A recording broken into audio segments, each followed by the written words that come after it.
Want to speak real English from your first lesson? Sign up for your free lifetime account at EnglishClass101.com. Hi everybody, my name is Alicia. In this video, I'm going to talk about the differences between simple present tense and present continuous tense. I'm also going to talk about some common mistakes that we sometimes see with these grammar points. Let's get started. Okay, first I want to talk about simple present tense. When do we use simple present tense? We use simple present tense to express general facts and things that are always true. So here are some examples of just simple facts, everyday information, things that are always true. She speaks Spanish. She speaks Spanish. This is a fact. It's talking about someone's ability. The next one. He exercises every day. He exercises every day. This is like a regular action. It's kind of a fact, like part of someone's schedule. One more. I work in the city. I work in the city. Again, another basic fact about someone's life or about their schedule.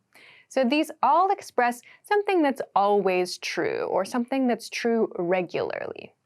We can also use simple present tense for schedules and timetables. So when you're using a bus or a train, an airplane, something like that, and you're looking at the schedule for that thing, you'll probably see present tense used in full sentences to describe the times. For example, the bus leaves at 2 p.m. The bus leaves at 2 p.m. And the flight arrives at 10 a.m. The flight arrives at 10 a.m. So in these sentences, leaves and arrives are the verbs in simple present tense. We do this because we're expressing a timetable. If it's helpful, you can kind of think of these timetables like facts, like schedule facts, right? So maybe a good keyword to think about for this grammar point is that we're thinking about facts with simple present tense. So, lastly, let's talk about how we make simple present tense. If our subject is I, you, we, or they, we follow it with the infinitive form of a verb. If we want to make the negative form, we place don't before the verb. So in our example sentences here, we saw, I work in the city. In this sentence, the subject is I, and the infinitive verb work is here. So, I work. And of course, there may be some extra information after the verb, as in this case. So, I work in the city. If the subject is he, she, or it, we use the infinitive verb after it plus s. This s is very important in speech and in writing, so don't forget it. This is a very common mistake. Learners of English often forget to pronounce the s or they forget to write the s. So don't forget this little s. It's very, very important. It seems like a small point, but you have to have it there. So let's look at some example sentences that follow this pattern. The first sentence we looked at, she speaks Spanish, follows this pattern.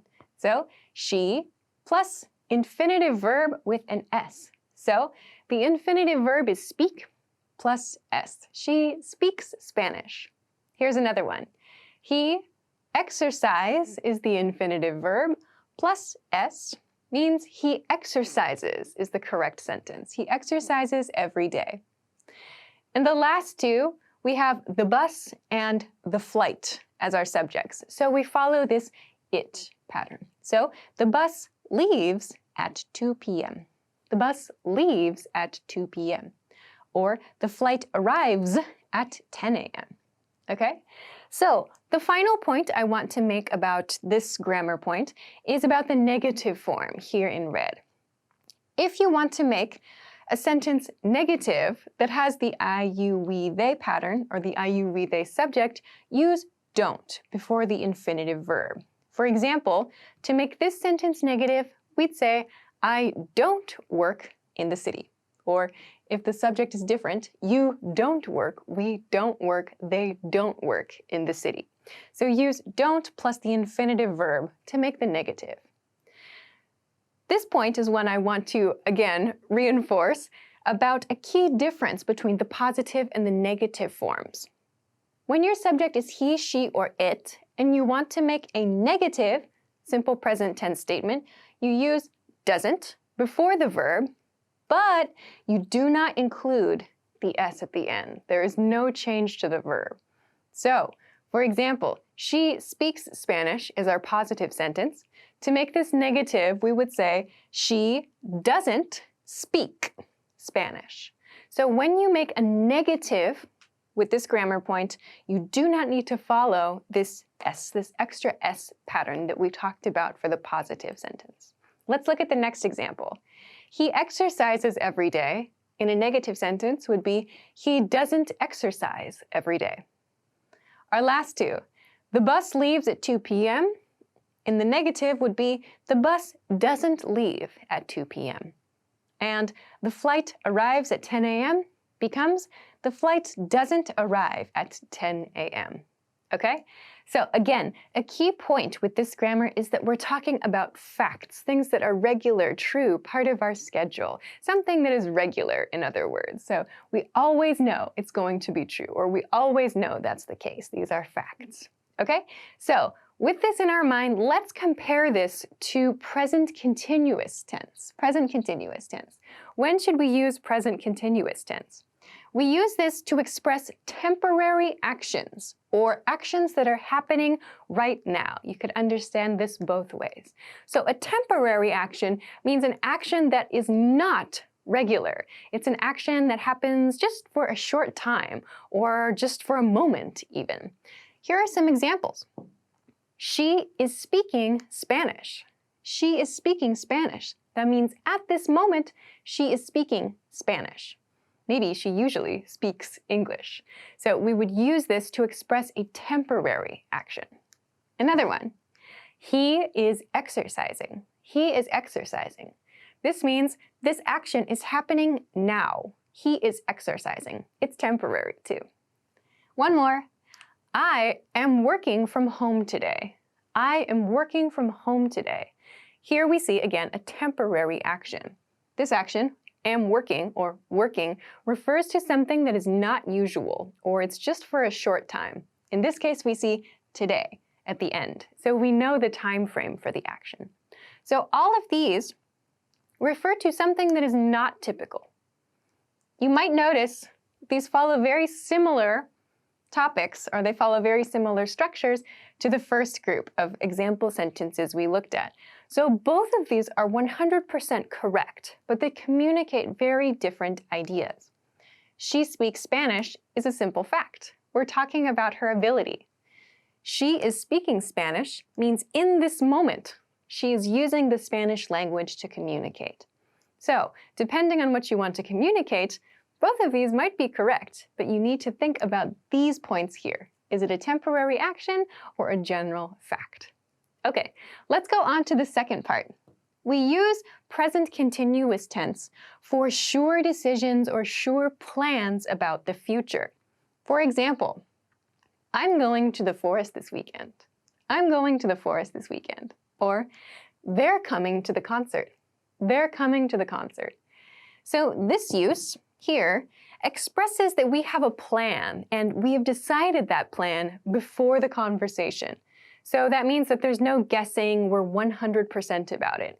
We sometimes use present continuous to express this.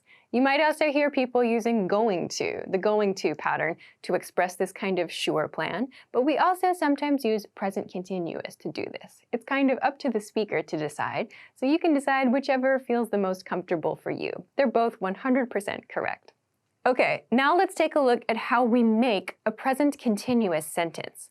As with our first grammar point for today, we need to think about the subject. So, I. If our subject is I, we follow it with the verb am. So, I am plus our verb in the ing form. So, the ing form of the verb takes the base form of the verb and adds ing to the end. For example, I am working. I am working. So, we have our ing form here. If your subject is you, we, or they, we use are after it. You are, we are, they are, plus our verb in the ing form. So for example, they're the reduced form, they are coming to the concert. So they are coming to the concert. This expresses a sure decision. Finally, if our subject is he, she, or it, we use is after it and follow it again with the ing form of the verb. So some examples of this. She is speaking Spanish. She is speaking Spanish. Or he is exercising. So we need to follow these patterns with our different am, are, is, our different be verbs after that to create the present continuous form. To make the sentence negative, we simply add not before the verb. So, she is not speaking Spanish, or he is not exercising, or I am not working from home today. So these all, again, communicate a temporary action or a temporary condition, something that's just a short period of time only. But we can communicate that in the negative form as well. With the first example sentence, she is speaking Spanish, that's the positive form. In the negative, she is not speaking Spanish, you might want to say something like, no, she's not speaking Spanish, she's speaking Portuguese. So if you want to clarify what's happening right now, you might use this kind of pattern, this negative pattern. Okay, so now that we know this, let's talk about a couple of very common mistakes that I see with these two grammar points. The most common one that I see, I think, is about a sentence like this. This difference between where you work, or maybe when you work, something related to your working schedule. If someone asks you, where do you work? A very common mistake that I hear is people answering with this grammar point. They say, I am working in ABC City, something like that. The reason that is incorrect is because we use this grammar pattern for a temporary action. So your workplace is not temporary, at least unless you are maybe freelance and you change your job every couple of weeks. But if you're talking about the place you go every day or every week, this grammar pattern choice is incorrect. You need to use the general fact grammar pattern. I work in ABC City would be the correct way to express your workplace. So this is maybe the most common mistake that I see with a grammar point like this. Another thing to keep in mind is that when we use mental state or emotion-related verbs like or hate or love, we typically do not use present continuous tense with these. We typically use simple present tense with these. So for example, he likes sweets or she loves salty foods. Those kind of expressions, those kind of mental or emotional things, those mind-related words, we typically use those with simple present tense. Why? Because it's kind of strange to think of liking or loving something as a temporary action, right? So there are a few situations where you might hear someone express like, I'm loving such and such thing, like maybe for a temporary situation, for like a very short time, a situation that happens only for a short time. You might hear someone say, I'm liking this or I'm loving that. But the reason that that's used, that temporary action grammar point is used, is because that thing or that condition is happening for a short time only. So we typically only use those kinds of I'm liking that or I'm loving that in situations where that thing that we like is just there for a moment. When we talk about our basic information, the things that we like and the things that we dislike, we typically use simple present tense to do that. So he likes this, I like that. She hates this, she hates that. We don't say she is hating or he is liking, those kinds of things. So please keep this in mind when you're using those mental and emotion-related verbs. Okay, great. So those are the differences between simple present tense and present continuous tense. I hope that you found something helpful in this lesson. Of course, if you have any questions or comments, or if you want to practice making some example sentences with this information, please feel free to do so in the comment section of this video. Also, if you like this lesson, please don't forget to give it a thumbs up and subscribe to our channel if you haven't already. Also, check us out at EnglishClass101.com for some other things that can help you with your English studies. Thanks very much for watching this lesson, and I will see you again soon. Bye! Want to speed up your language learning? Take your very first lesson with us. You'll start speaking in minutes and master real conversations. Sign up for your free lifetime account. Just click the link in the description.